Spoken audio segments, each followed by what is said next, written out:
Selanjutnya, sesudah kita acquiring, mengadakan, developing, mengembangkan, maka yang berikutnya adalah rewarding, memberi penghargaan, upah, kompensasi kepada karyawan.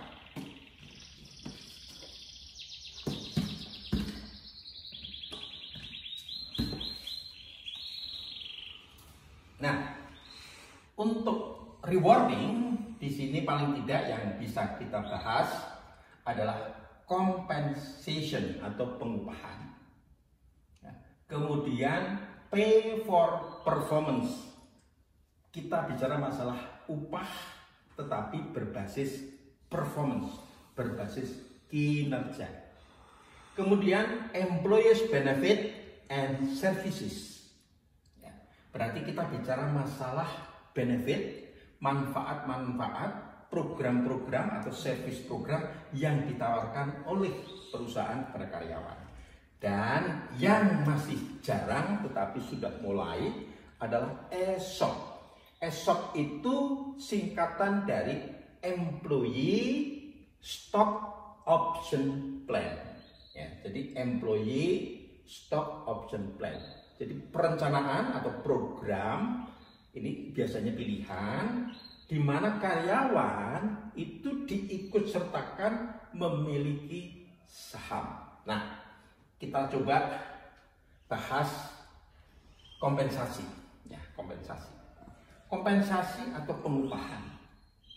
Di sini kompensasi atau pengupahan kalau didefinisikan, upah adalah balas jasa yang diterima oleh penerima kerja dari pemberi kerja dalam bentuk atau dinilai dalam bentuk moneter, ditujukan untuk peningkatan kesejahteraan si pekerja, tapi sekaligus juga peningkatan produktivitas perusahaan, dan dibayarkan berdasarkan kesepakatan kerja yang dilandasi atau didasarkan kepada peraturan perundangan, khususnya undang-undang ketenagakerjaan.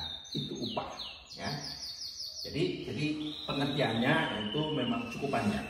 Nah, sekarang kita lihat upah itu sendiri itu ada yang sifatnya finansial, ada yang sifatnya non finansial. Kemudian yang finansial pun ada yang direct, ada yang indirect. Yang non finansial itu ada yang direct, ada yang indirect. Kita ambil contoh. Finansial yang direct itu berarti namanya upah. Finansial yang direct itu namanya salaries kalau bulanan tetap atau gaji, ya toh? Itu adalah finansial dan direct. Nah, pertanyaannya, kalau saya itu upah tetapi indirect. Nah, indirect itu berarti begini. Kalau saya begini-begini, saya dapat. Itu berarti terkait dengan tunjangan atau jaminan. Misalnya, saya menjadi manajer, maka saya memperoleh tunjangan khusus sebagai manajer. Gitu. Kemudian, saya sebagai seorang yang bertugas di lapangan, saya dapat komisi sekian. Gitu. Jadi ini indirect, bukan direct. Ya, indirect. Kemudian non finansial yang direct. Non finansial yang direct itu sebetulnya sering kita sebut dengan intrinsic reward. Ada extrinsic reward, ada intrinsic reward. Intrinsic reward itu adalah saya memperoleh sesuatu dari pekerjaan itu sendiri. Contohnya yang paling sederhana terkait dengan diri saya sendiri, saya itu merasa puas kalau saya diberi kesempatan untuk mengajar. Nah, berarti mengajar ini tadi memberi kepada saya direct tapi dalam bentuk non finansial. Biasanya itu kaitannya dengan passion, kaitannya dengan orang sudah hobi, orang sudah enjoy dalam pekerjaannya, maka dia itu merasa memperoleh balas jasa yang kita sebut dengan non finansial direct, intrinsic reward. Sedangkan kalau saya extrinsic reward itu berarti saya bekerja di lingkungan kerja yang nyaman, ber-AC, karpet dan lain-lain, suasananya nyaman. Itu adalah indirect tetapi non finansial, non finansial atau sering disebut dengan and extrinsic reward, ya, extrinsic reward. Nah, tentunya dalam konteks untuk finansial dan non finansial ini sendiri, baik direct maupun indirect, itu tentunya karyawan harus diberitahu, perusahaan harus menginformasikan kepada karyawan bahwa sebetulnya upah atau kompensasi itu tidak hanya dalam bentuk rupiah, tidak hanya bentuk moneter, tapi banyak ragam yang diberikan oleh perusahaan.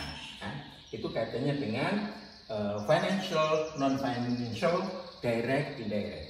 Yang berikutnya adalah kita berbicara masalah bagaimana kalau kita itu mau menyebutkan upah itu adil dan layak. Prinsip pengupahan kalau bisa itu adil dan layak. Apa maksudnya adil? Adil itu dalam kondisi adanya internal equity atau internal equality dalam organisasi.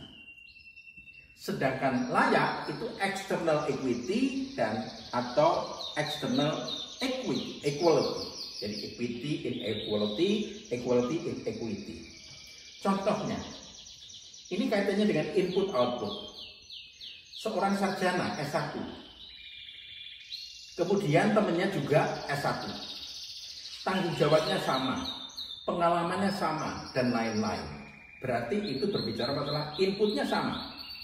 Tetapi kalau yang A dibayar lebih tinggi dibandingkan dengan yang B, berarti outputnya berbeda. Berarti itu yang namanya tidak adil internal organisasi. Membandingkan antar karyawan di dalam organisasi.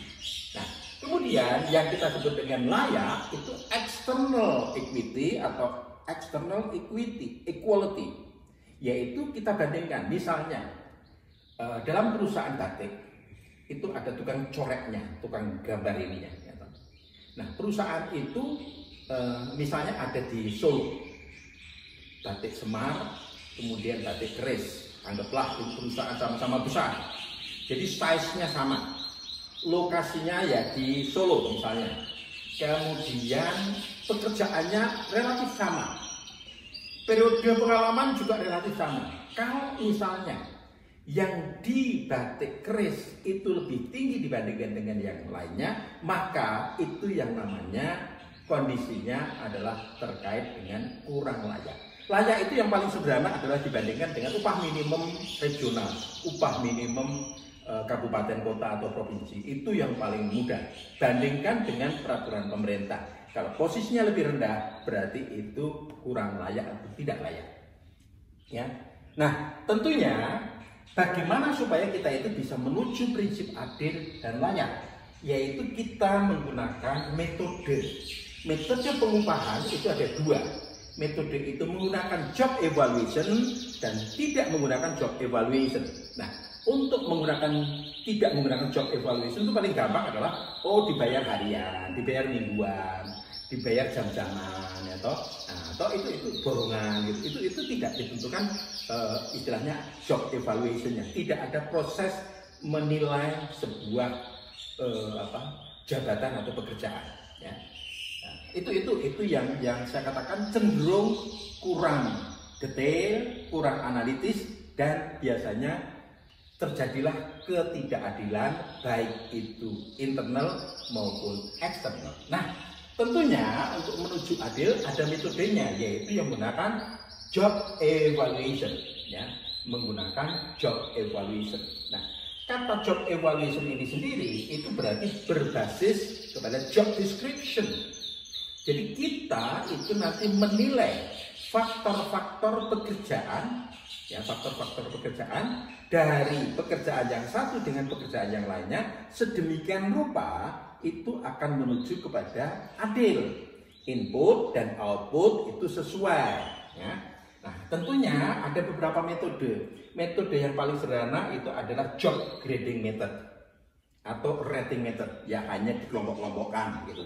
Kemudian the factor comparison method. Jadi faktor-faktor pekerjaan tadi itu dibanding-bandingkan. Ya, mana lebih tinggi, mana lebih ini. Nah, tetapi yang cukup analitik, yaitu yang disebut dengan the point rating method. The point rating method itu sendiri, faktor-faktor jabatan ini tadi itu dirinci, dikelompok-kelompokkan, kemudian diberi rating atau diberi poin. Oh, ini sekian poin, sekian poin, sekian poin, sehingga nanti seluruh jabatan atau seluruh pekerjaan itu diberi poin. Muncullah nanti total poinnya berapa. Misalnya sebuah jabatan pada level tertentu dia memperoleh 3.000. Ini bukan orang, jabatannya, ya. 3.000 poin. Kemudian sesudah dianalisis, 1 poin itu Rp1.000. Maka dia akan memperoleh 3.000 kali 1.000, yaitu 3 juta. Nah, itu nanti akan menuju kepada prinsip adil dan layak kalau the point rating method itu diimplementasikan atau diaplikasikan untuk menentukan itu. Ya. Untuk detailnya tentunya kita bisa mempelajari lebih jauh di manajemen sumber daya manusia yang advance. Ya. Nah, tentunya selain kompensasi itu juga pay for performance. Di situ pay for performance berarti kita membuat atau mengembangkan satu sistem pengupahan berbasis kinerja, berbasis performance. Sebetulnya di situ ada 3 P. Jadi P for performance sendiri, P for position, dan P for person atau people. Jadi kita bisa melihat posisinya levelnya tinggi, ya otomatis tinggi. Itu P for position. Person. Nah, person ini sendiri ada seorang karyawan yang memang dia mempunyai skill, mempunyai keterampilan yang lengkap, yang banyak. Ya. Nah, tentunya dengan kemampuan yang banyak ini layak untuk memperoleh bayaran lebih. Tetapi ingat, sama-sama mempunyai kemampuan banyak, skill yang banyak, tapi satunya kinerjanya rendah, satunya kinerjanya tinggi. Yang satunya malas, yang satunya itu rajin.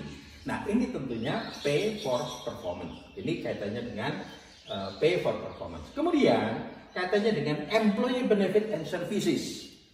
Ini program perusahaan untuk membuat si karyawan tetap dihargai, diberi penghargaan, bisa melalui program-program seperti benefit and services.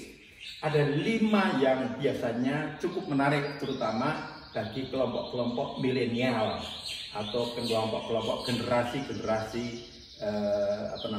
Z atau X, ya. Nah, ini contohnya apa? Yang pertama itu adalah kaitannya dengan jaminan kesehatan. Berarti kita bicara masalah sebetulnya BPJS, ya toh? Nah, kaitannya dengan BPJS kesehatan, tapi bisa juga kaitannya dengan pensiun. Nah, pensiun berarti BPJS ketenagakerjaan di sana ada, ya toh? Jadi sebenarnya lengkap. BPJS itu sudah memberi lengkap, baik untuk kaitannya dengan kesehatan, tapi juga ketenagakerjaan itu lengkap. Kaitannya dengan pensiun. Ya, jadi itu dua jaminan atau 2 benefit, manfaat yang sering. Kemudian pendidikan. Biasanya mereka itu berharap memperoleh pendidikan lanjut melalui perusahaan. Ya. Jadi selain tadi saya katakan kaitannya dengan jaminan kesehatan, kaitannya dengan pensiun, itu juga kaitannya dengan pendidikan. Nah, kemudian fleksibel, kerja yang fleksibel itu sangat-sangat menarik bagi teman-teman atau adik-adik yang di generasi milenial. Itu kerja yang fleksibel. Nah, tentunya begitu kita bicara masalah kerja fleksibel, seperti sekarang ini pandemik COVID-19 itu memaksa rela. Saya menyebutkan memaksa rela. Terpaksa kita harus rela untuk bersedia bekerja di mana? Di rumah. Work at home, stay at home, tetapi bekerja di rumah, bekerja dari rumah, dan jamnya pun bisa diatur sedemikian rupa itu benar-benar fleksibel. Ya. Nah, itu paling tidak, ya, kalau saya katakan utama ya, kalau saya sebutkan utama, jaminan-jaminan, benefit-benefit yang diharapkan oleh generasi milenial. Nah, kemudian yang terakhir kaitannya dengan ESOP atau Employee Stock Option Plan, ini sebetulnya saya merasa paling cocok untuk mendukung yang namanya ekonomi kerakyatan. Nah, sebetulnya mengapa saya katakan cocok untuk ekonomi kerakyatan? Karena dalam konteks ekonomi kerakyatan itu disebutkan dari rakyat, oleh rakyat, untuk rakyat. Nah, dalam konteks employee stock option, semua karyawan itu kalau diizinkan dan bisa memiliki saham perusahaan, berarti apa? Berarti karyawan itu bekerja di perusahaannya sendiri. Tentunya motivasinya itu akan, komitmennya itu akan semakin tinggi. Karena apa? Karena semakin baik dia bekerja, maka semakin baik pendapatan dia. Baik satu sisi melalui upahnya, satu sisi lainnya adalah melalui dividennya. Nah, itu adalah terkait dengan rewarding, compensation, pay for performance, employee benefit and services, dan termasuk ESOP, Employee Stock Option Plan.